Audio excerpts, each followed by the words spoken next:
दरम्यान आता अथर्व सुदामेच्या मदतीसाठी नामांकित वकील आसिम सरोदे मैदानात उतरलेत।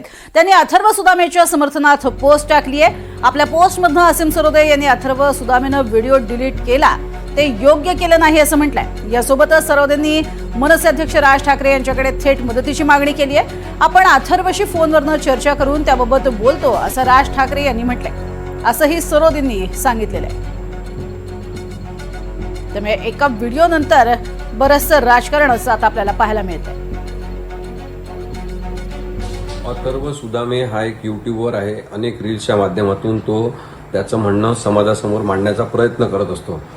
नुकताच त्यांनी गणपतीच्या संदर्भात एक व्हिडिओ केला, ज्याच्यामधून हिंदू मुस्लिम एकतेचा, एकात्मतेचा आणि बंधुतेचा संविधानिक मूल्यांचा विचार सांगण्याचा प्रयत्न त्यांनी केला होता।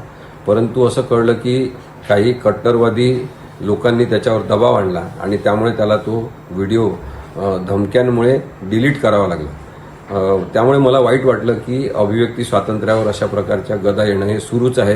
वेगवेगळ्या कलाकारांपर्यंत हे दबाव आणि अन्याय हा पोचत चाललेला आहे। आपण इतके असहिष्णू का झालो आहोत हा प्रश्न महत्त्वाचा आहे।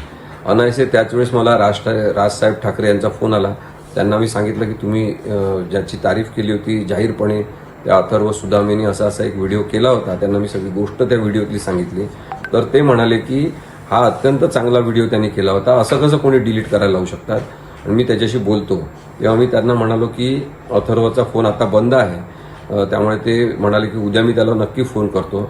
त्यामुळे अनेक राजकीय लोकांना, राजकीय पक्षांना असं वाटलं पाहिजे की अभिव्यक्ती स्वातंत्र्याच्यासाठी आपण उभं राहिलं पाहिजे। ज्यांना